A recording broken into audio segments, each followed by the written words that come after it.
Halo, balik lagi ke Rere Disi. Kali ini dengan tahun baru, dengan tema yang berbeda, yaitu lebih informatif buat kalian.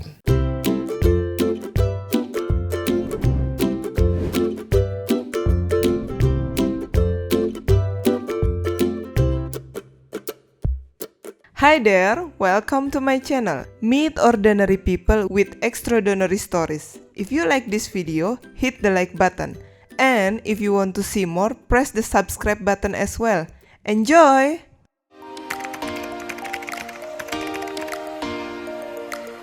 Pendapat saya tentang wanita bisnis and entrepreneur. Seksi, keren, pinter, terus mandiri.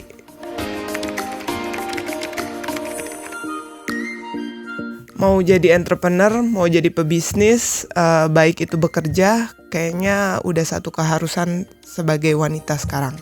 Ekonomi sudah berubah, zaman juga sudah makin berkembang, emansipasi wanita sudah jauh dari tahun-tahun sebelumnya. Jadi kalau dibilang satu keharusan ya kayaknya saya setuju. Dari hal yang kecil ya, kayak sekarang bisnis tanaman, terus dari industri rumahan juga kita bisa melakukan bisnis gitu, dari rumah juga gitu. Banyak sekali yang sekarang kayak peluang-peluang usaha yang bisa dilakukan dari rumah. Kayak misalnya jualan online, terus udah gitu wadah-wadahnya juga semakin banyak ya.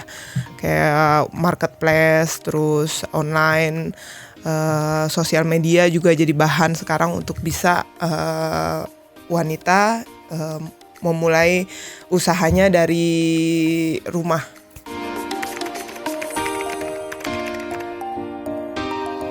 Wanita banyak sekali teman-teman saya yang bergerak di bidang dari masakan, terus udah gitu kecantikan, desain baju, jualan online, terus udah gitu tanaman juga. Nah, mereka yang pasti banyak ibu-ibu rumah tangga yang mau memulai bisnis dari hal-hal yang mereka lalui dari sekitar mereka.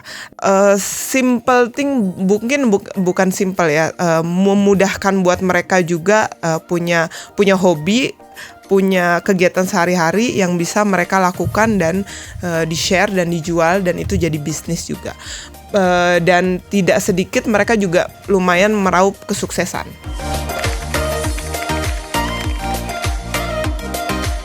Kalau saya dibilang jadi entrepreneur, tapi yang pasti saya membantu partner saya bergerak dalam bidang IT. Saya juga punya cafe, sudah hampir 2 tahun ini, dan saya juga baru merambah ke tambak. Dan saya juga bergerak di bidang online baju yang baru saya gelutin, dan sedikitnya dengan teman-teman startup juga.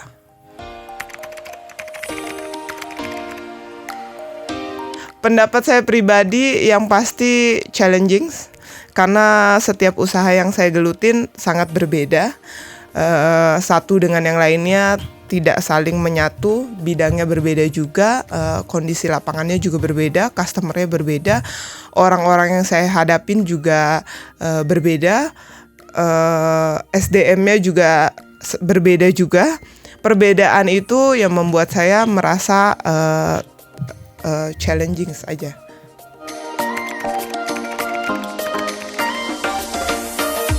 I don't know, I have to ask them.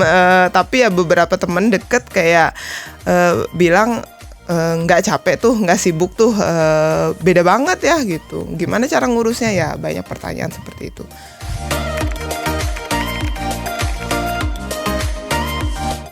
Gender sangat mempengaruhi, terutama di dunia yang saya gelutin, di dunia bisnis yang saya gelutin. Perbedaannya adalah dengan cewek-cewek atau teman-teman saya yang melakukan bisnis, saya punya perbedaan sangat signifikan, yaitu bisnis saya banyak digeluti dengan laki-laki, dan kebanyakan yang menggeluti bisnis yang saya lakukan ini adalah laki-laki. Contohnya IT, kebetulan saya berpartner dengan laki-laki, dan karyawan saya 95% lelaki. Terus tambak udang, partner saya semuanya lelaki. Dan biasanya yang ada di lapangan, yang ada di tambak, sampai sekarang pun laki-laki, dan saya salah satu partner perempuannya.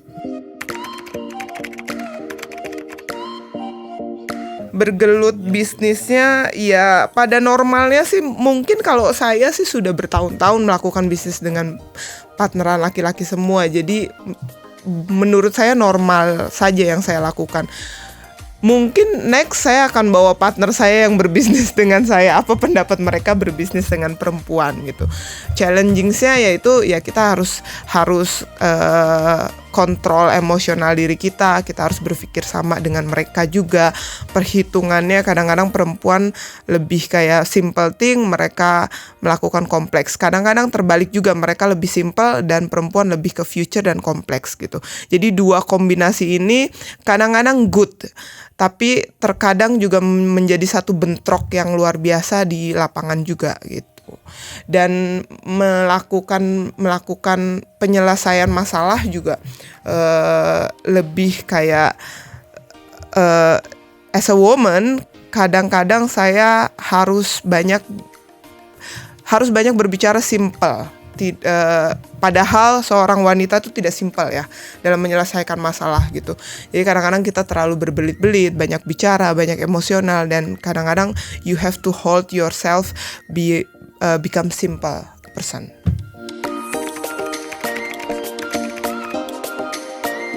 Yang pasti mungkin saya salah satu yang sedikit tomboy yang ada bisa di tengah-tengah laki-laki. Yang kedua, pengalaman di lapangan saya lebih banyak gitu. Jadi dulu sebelum saya ada di bisnis yang sekarang saya lakukan, yang tadi saya sebut, saya memang sudah berbisnis dengan banyak lelaki, yaitu di rental mobil. Jadi saya setiap harinya banyak ketemu dengan supir, banyak ketemu dengan para pelaku bisnis rental mobil lainnya yang notabene laki-laki. Dan permasalahan-permasalahan yang ada itu menjadi satu pelajaran untuk next step buat saya melakukan banyak hal atau decision. Nah, koneksi di Indonesia juga masih sangat dibutuhkan ya. Jadi ketika kamu bisa punya banyak kenalan, dan biasanya laki-laki itu tidak bertanya tentang kepribadian, mereka lebih bertanya tentang apa yang saya kerjakan. Mereka rupanya tertarik dengan apa yang saya lakukan, dan mereka bertanya tentang pemikiran-pemikiran yang ada dalam diri saya. Dan ketika mereka nyambung, mereka sih nggak akan banyak ngambil 2-3 kali pemikiran. Mereka biasanya okay, we doing something together, let's do it gitu. Dan mereka biasanya mencoba dari hal-hal yang kecil dan koneksi to the big step gitu.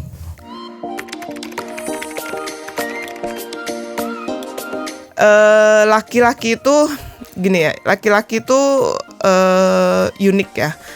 Saya menjabarinnya harus hati-hati nih, nanti diprotes banyak lelaki. Uniknya mereka itu gini, mereka berpikir kalau bisa simple, kalau bisa cepat, ngapain bertele-tele gitu. Tapi kalau wanita itu, terutama saya tuh doing perfectionist. Harus semuanya tuh 1, 2, 3, 4 gitu. Nah, cara saya bekerja dengan mereka adalah biasanya saya menyiapkan pekerjaan yang harus mereka lakukan step by stepnya.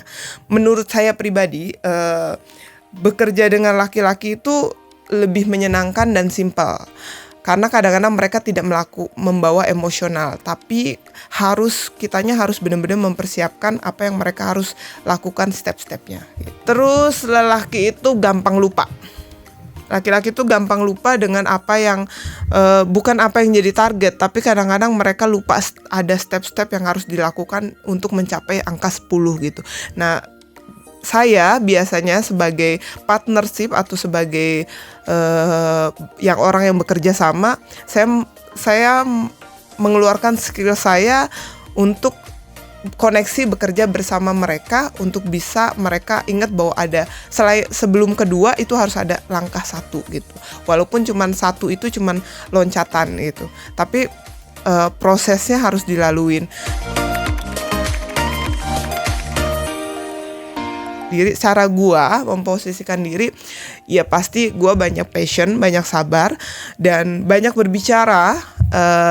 Berbicaranya jangan terlalu banyak, tapi lebih kayak meetingnya lebih terkonsep, orang-orangnya lebih banyak diajak easy going untuk dalam situasi meeting. Karena ketika lu terlalu serius di meeting, mereka juga merasa oke, lu tahu apa sebagai anak muda, atau lu pengalaman lu kan cuman baru segini gitu, gua kan sudah mengalami begini-begini gitu, walaupun bidangnya berbeda. Atau mereka merasa sebagai orang tua di Indonesia harus didengar, harus dihormati pendapatnya.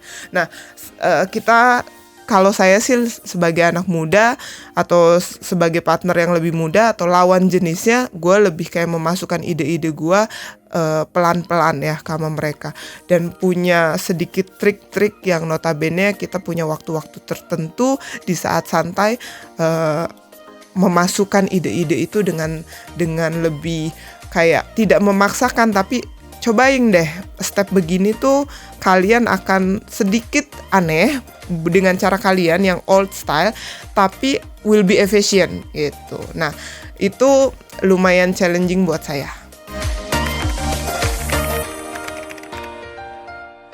Nah, kalau anak buah, pegawai, saya selalu berkata ke mereka adalah kita bekerja sama.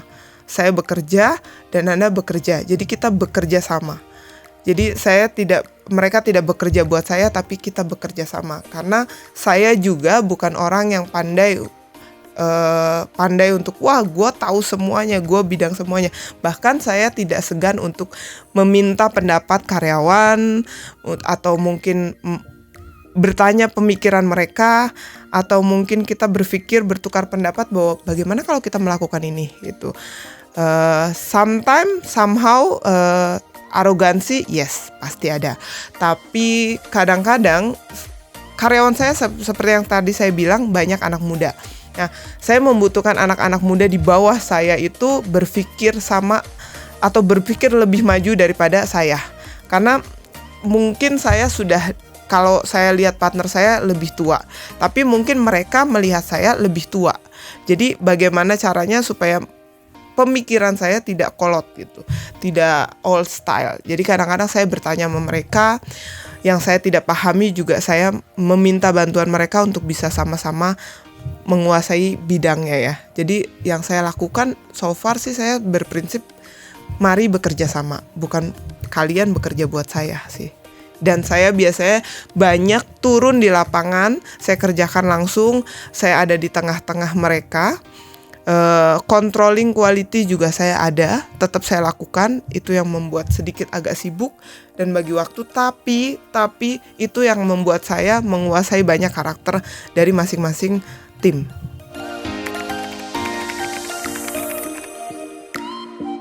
Pendapat orang lain sih yang pasti sama pertanyaannya kayak tadi, mereka bertanya gimana sih caranya bisa berpartnership dengan orang-orang yang berusia lanjut gitu.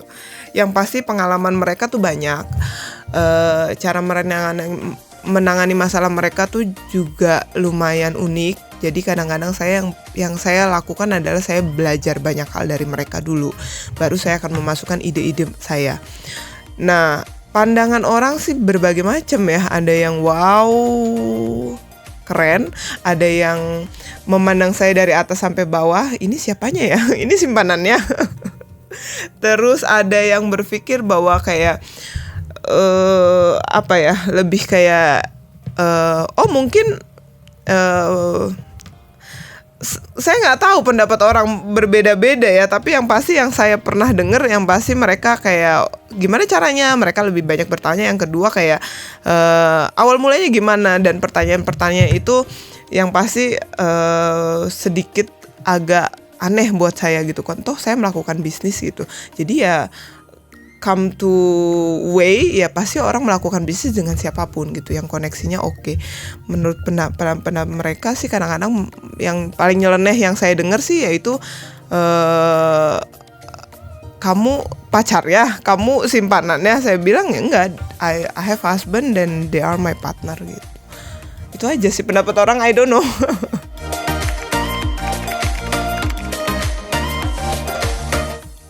Seperti teman. yang pasti seperti teman.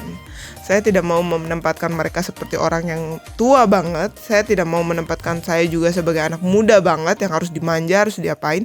Tapi saya memposisikan diri menempatkannya sama aja kayak mereka, kayak berteman aja gitu. Toh mereka juga membutuhkan pertemanan yang sehat dalam bisnis ya. Jadi ya easy going, being friend.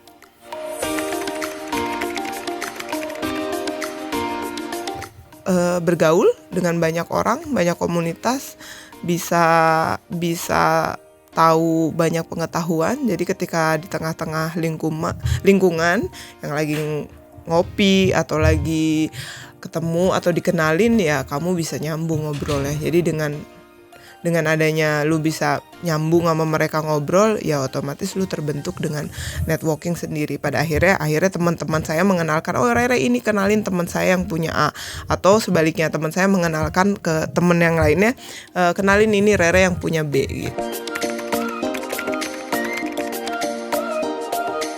Yes, gua kerja dari aku butuh fisik yang harus kuat karena pagi gua kerja di kantor IT, sorenya gua ada di warung gua atau gua ngecek yang lainnya, startup gua yang lainnya. Kalau sore, malamnya gua harus ada di warung.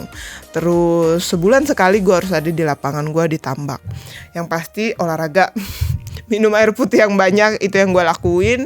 Olahraga yang pasti kalau ada waktu senggang lakuin itu sehari sekali atau seminggu minimum 3 kali. Terus saya bukan orang yang hidup sehat sekali, tapi saya berusaha balancing aja antara makanan, minuman, sama tidur. Tidur saya punya jam tidur yang lumayan agak ketat ya. Jam 11, jam 12 saya udah tidur, jam 6, jam 7 saya udah bangun gitu.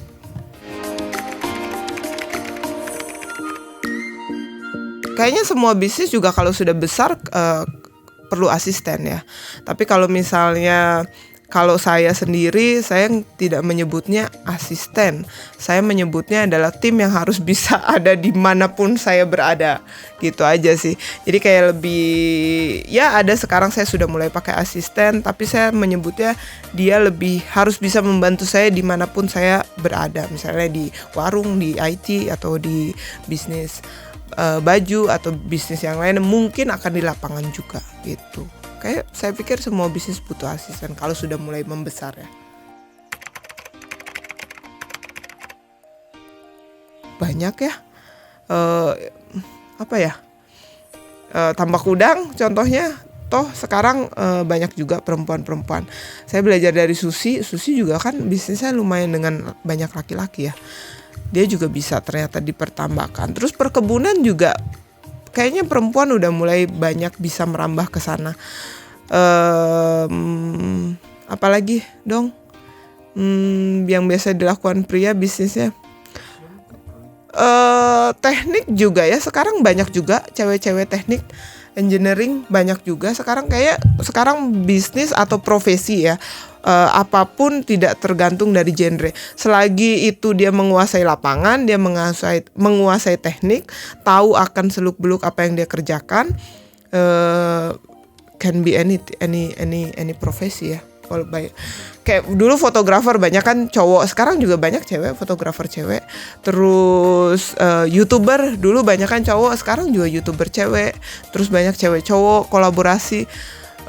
Desain, programming juga di bisnis saya di IT. Sekarang juga ada salah satu founder IT itu cewek juga. So guys, saya masih nervous. Ini pertama kali lagi di kamera setelah vakum kita re-edisi. Yang pasti saya akan banyak menjawab pertanyaan yang saya tahu dan yang tim saya kuasain. Kalau kalian mau bertanya banyak hal, boleh komen please, dan don't forget click and subscribe, oke?